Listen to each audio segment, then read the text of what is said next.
الحمد لله الذي أنزل على عبده الكتاب ولم يجعله عوجا والصلاة والسلام على سيدنا ومولانا محمد وحبيبنا سيدنا محمد صلى الله عليه وسلم وعلى آله وأصحابه وخلفاء الراشدين ومن تبعهم بإحسان إلى يوم الدين. mbokk jullit yi ñu ngi leen di nuyu di leen ziar di leen ñaanal tey sàkku ci yéen ñaan di dellu siwaat ak yéen ci guddi àjjuma bi tey ñu nekk toujours ci mu ngi tombeek le 16 avril 2020 waaw muy le ñaar fukki fan ak ñett ci weeru Shahban 1441 hijriyen ñu ngi toujours suñu thème les sourates avec sigle waaw jeexale nañu suratu Yusufa tey dañuy entamer incha allah suratu Ibrahim surat 14 waaw te surat bi mu ngi wàcc lépp Makka mais ñaari verset rek ñoo wàcc Médine waaw ba'da auzu billahi mina shaytaani rajim bismillahi rahmaani rahim alif lam ra ñu jukki ñaari verset yooyu rek comme ça ñu soog a tàmbale saar bi waaw verset 30 la ak verset 31 dafay wax rek wa ja'alu lillaahi ñu def lillaahi ñeel yàlla andaadan ay ndend muy des associés li yuddilu pour rek ñu réeral an sabilihi ñu moyloo an sabilihi yoonam xul wax leen tamata u xewalu leen rek waaw mooy xewal gu gàtt diir fa inna masirakum wóor na ni seen mujjantal mooy seen destination illa naar safara yàlla ci yàlla musal yaasu billah verset 30 waaw ku ñuy wax Sufyaan as-Sawri wax na ni Omar ibn Khattab dafa mës a déclaré di wax ni ci laaya 30 boobu ñaari tribu yi nga xam ni banu Mughira ak banu Umayya waaw banu Mughira ak banu Umayya ñoom ñoo nekkoon les deux tribus les plus perverses waaw mooy ñoo gënoon bon ñoo ëppoon sikk parmi les Khuraysh waaw ñu jëkk ñi mooy banu Mughira ñoom Badar ci lañ leen gañe waaw parce que dañ doon jaamu yeneen divinité ils adoraient d'autres divinités et invitaient les autres à l'adoration waaw yemuñu ci di jaamu xërëm mais di forcer nit ñi pour ñu jaamu xërëm comme ñoom waaw d'ailleurs yàlla daf leen menacé ci terme yi ci surat 31 surat Rum waaw dafay wax rek nu mattiwum dinañ leen xewal xalila lu néew summa natturuhum topp ñu mbugal leen ila azabin ghalis jëm ci mbugal bu tara waaw nous les laissons se divertir un temps puis nous leur infligerons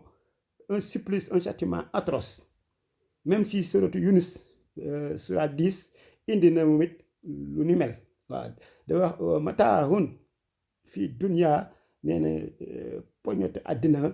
nee na summa ilayna topp ci ñun marji ukum ngeen dellu si summa nuziqukum topp ñu mbugal leen azab mbugal ashadid ba ji addi tar bi ma ci sababoo li nga xam ni kaanu nekkoon ngeen ko yàgg fu doon di ko weddi waaw verset 70 ci suratu Yunus waaw dafay wax ne dis-leur sera leur jouissance une jouissance éphémère en ce monde. Finalement ils nous retourneront puis nous leur infligerons un châtiment exemplaire waaw en punition de leur impiété waaw ñu xool deuxième laay bi verset 31 dafay wax xul waxal li ibaadi ñeel sama jaam yi nga xam ni alladina mooy ñi nga xam ni amanu gëm nañu yuqimu salaat ñuy saxal julli wa yunfiqu ñuy dépenser mimma ci sababu li nga xam ni razaqnaahum ñu ngi leen ko wërsëgal min xablu ci njëkk an yaatee ba dikk yow mun bés laa biya un du am commerce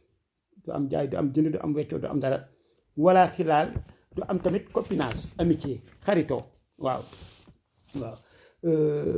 lu ni mel ñëw na tamit ci suratu Baqara waaw verset 123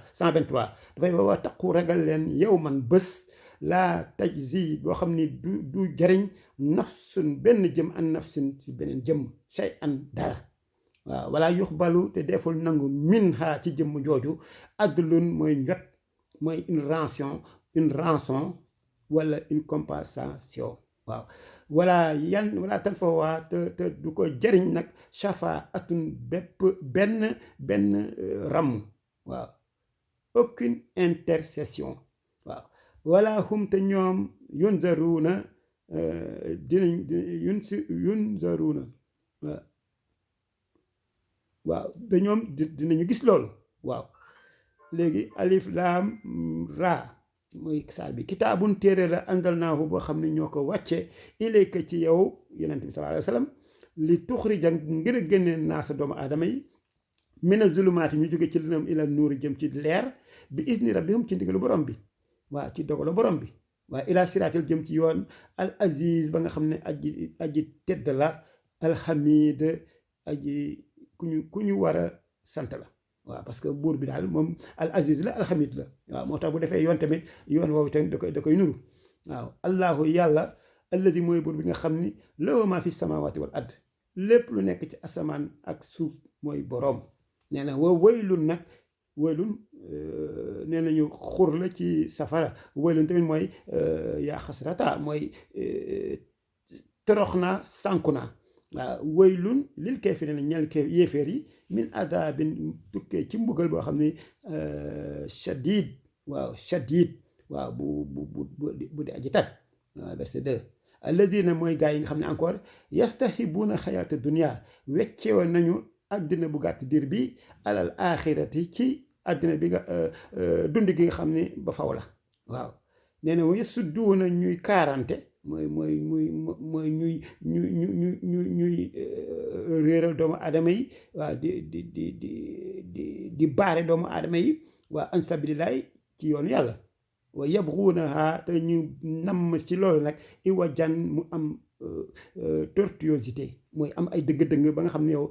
xam nga ligne droite moom moo gën a neex a jàll que foo xam ne ay courbe kese fa nekk waaw te loolu moo doon seen bët nee na ulaayka yooyu gaa fii dalaalin ba'iid ñu ngi ci réer gu tar waaw ils sont dans un égarement profond waaw nee na wa maa arsalnaa déet ñuy yónni min rasulin ci benn yonante rek illa bi lisaani xawmihi ndare ci làmmiñu ay mbokkam waaw xam nga yàlla du jël ab tukulóor yónni ko ci ay séeréer waaw jël wolof yónni ko ci ay joolaa waaw du def loolu ku nekk rek day yónni tukulóor ci tukulóor pël ci pël wolof ci wolof séeréer ci séeréer ainsi de suite voilà comme ça bu làkkee rek ñu xam li muy wax waaw nee na wa man yasha waaw li yu bàyyi na lahum nee na ngir mu leeral leen waaw lahum la ñuy wax waaw fa yuddillullaha man yasha nee na yàlla verset bi dafay wax ne yàlla réeral na man yasha képp ku mu soob wa yahdi di jubal képp ku mu soob waaw mais nag dañuy gis rek ne yàlla proprement du réeral doomu aadama waaw parce que tamit yàlla il est juste waaw adlu mooy il est juste waaw kon nag moom ku réer rek yaa réeral sa bopp léegi nag boo bëggee sànku kese nga soxla te moom nga bëgg ci soxla moo la gën a xam sa bopp muy maandu say affaire loolu moo tax ngay réer waaw léegi nag yow ak loo dëng te mu xam li nekk sa wala xam na ni yow dëng nga mais tamit boo sañoon jub waaw tamit mën nañ ca jàpp waaw en un clic nga ñëw ci yoon wi waaw moo tax waaw yàlla na bi nga xam ni yàlla dafay maandu ci say mbir moom sa cas de figure laa yàlla na ci yàlla musal waaw loolu moom nekkul ci ay habitude am wax dëgg yàlla di jàpp doomu aadama di ko réeral déedéet waaw en résumé dañuy wax rek Allah le tout-puissant dirige ceux qui méritent d'être dirigés waaw tout ce qui mérite d'être dirigé daf leen di diriger et laisse dans l'égarement ceux qui se détournent du droit chemin en le faisant exprès ñi nga xam ne dañoo bew génn ci yoon wi te ñoo ko def exprès nee na yàlla daf leen di seetaan waaw nee na walay arsalna yónnee nañu Muusa bi ayatina mu ànd ak suñuy kéemtaan an uxrija mu génne xawmaka ba nga génne say nit yow ya Muusa mina zulumaat ñu jóge ci lëndëm ila nuur jëm ci leer wa zakkirhum kon nag fàttali leen ayyaamillah mooy bésu yàlla yi mooy fu mu leen doon wàccel xewal du jeex du xaaj waaw yonent yàlla Moussa ak nitam moo tax mu ne mu fàttali leen bés yooyu comme ça ñu am ci lu ñu ci waaw bu waaw mu ngoog léegi dafay wax rek ni inna fi zalika wóor na ni nekk na ci lii yëpp ñu wax ni la ayatin ay kéemtaan li kulli sabaarin ñeel képp koo xam ne kii aji muñ nga waa ashakur ba pare aji sant waa aji sant waa di muñ di sant verset 5 dafay wax isxaala bi waxe ba waxee Muusa wax li xaw mi ñeel ay nitam uskuru fàttaliku leen ni amatalaay xewal yàlla aleykum ci yéen in an jaakum bi mu leen musalee min aali firawna waaw ci ñooñu firawna yasumuunakum suu al azab ñu leen di musal mbugal si mbugal waaw teg leen mbugal sur mbugal wa yuzabbihuuna abnaakum di rey seen doom yu góor yi wa yastahyu nisaakum di sàkk dundal mooy c'est-à-dire épargne rek seeni jigéen waaw parce que góor ñi la noonu rek di bàyyi jigéen ñi nee na fii zaalikum nekk na ci lii yëpp nag balaa mbas waaw comme bi fi am fi mu ne nii ci coronavirus bi waaw moo tax yàlla mosul deñ di wàcce mbas ci àddina voilà ngoog nee na min rabbikum jógee ci seen borom al azim bi nga xam ni mooy aji màgg ji waaw wa in ta'zana waaw rabbukum nee na waaw wa in ta'zana rabbukum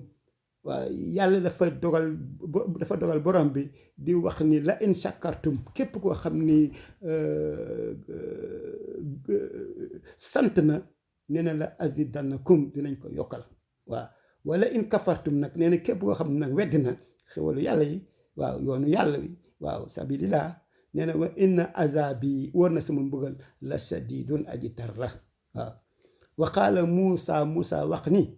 in takfuru bu fekkoon da ngeen weddi antum yéen ñëpp wa man fil ardi jami'an yéen ñëpp yi nekk suuf ngeen weddi yàlla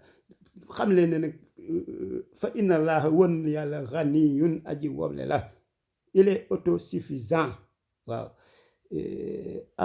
hamid ku war ñu sant ko la parce que asamaan ak suuf boo ko xooli nekk ci diggante bi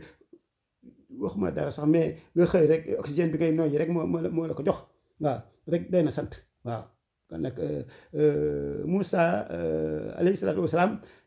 fut donc ordonné de rappeler mu fàttali à son peuple bi ko quand Firawna les faisait goûter toutes sortes de supplices et d'humiliations. Ils égorgeaient leurs fils et laissaient leurs filles. Waaw ce fut pour eux une grande épreuve mooy ab nattu waaw et un bienfait de le Seigneur waaw yàlla daf leen nattu la pare ba yàlla xettali leen waaw buur bi subhanahu wa taala dafa bëgg képp ku féex rek dimbale ki nga xam ni yaa ko tane mais s'il devient ingrat waaw te na xam ni buur bi ay xéwalam yi mu yore du jeex waaw alors l'homme saura que mon châtiment sera implacable et terrible waaw am na hadis buy wax le serviteur d'Allah ki nga xam ne jaamu yàlla bi ne sera privé de bien à cause d'un péché qu'il a fait xéwal la waroon am mais am na bàkkaar boo xam ne xam naa day war a garaaw mu def ko yàlla xañ ko wërsëg ba waaw nee na kon kon yoo waaw ñu fóot xol yi d'abord waaw balaa ñuy nekk fi di ñaan ak yooyu fóot xol yi moo jiitu loolu waaw ñu fóot xol yi ba xol yi set wecc waaw parce que bari na nit fóot ay yéreem ba mu set wecc passé ko ba mu ne ñaay mu sol ko di jagar fàtte xol bi te loolu moo jiitu loolu moo gën a soxla ñu fóot ko waaw moo tax borom bi subhanahu wa taala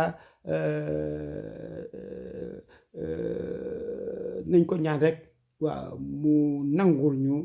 xettali nañu comme ni ko le messager d'Allah subhanahu wa taala wax inna fil jasadi nee na nekk na ci yaram lum xatun nee na lumb fa ida salaxat nee na kon dafa bu fekkee sell na mooy lumb boobu salaxa jasadu kulluhu nee na kon yaram léppay sell waaw wa isa fasadat nag nee na bu fekkee dafa yàqu nag fasadal jasadu kulluhu kon yaram bi léppay yàqu ala wajhil xalb nee na loolu c'est le cœur waaw kon moo tax ñu wax rek ne ñu jéem a raxas xol yi moo gën parce que bu ñu raxasee xol yi bu ñu taalee loxo yi ñaan yàlla may ñu mais tant que lu ñaaw yaa ngi ci biir xol yi di siisanteeg di bañanteeg di noonanteeg di yéenanteeg lu safaan bu ñu ñaanee yàlla du ko nangu waaw du ko nangu waaye moo tax lu nekk rek am na loo xam ne lu jiitu loolu daal ñaan daal moom am na lu ko jiitu kon nag ñu jiitu ci loolu tàllal loxo borom bi subhanahu wa taala mun nañoo ci ñu baax ñi nangul ñu ñaan yi nga xam ne ñu ngi koy ñaan ci àdduna bi pour mu jële fi coronavirus parce que tamit nag ubbale na àddina wax dëgg yàlla damay wax rek ñëpp rek fi mu ne nii ñëpp yaru nañu tey kenn ñëpp ngi seen kër toog kenn génnul waaw boo génnee ci mbedd mi c'est un silence de cathédrale waaw kon nag te ku xam temps bi ni mu daan mel ni ci tàngoor nit ñi dañuy jaagar lu nañu dugg ci mais tey ji ku nekk yi lam nga sa geen toog ci ngeen baal ma waaye nag noonu la yàlla dellu si defal ñu jàmm الذين يستمعون القول ويتبعون أحسنه أولئك الذين هداهم الله وأولئك هم أولو الألباب البر لا يبلى والذنب لا ينسى والديان لا يموت افعل ما شئت وكما تدين تدان والعاقبة للمتقين في أمان الله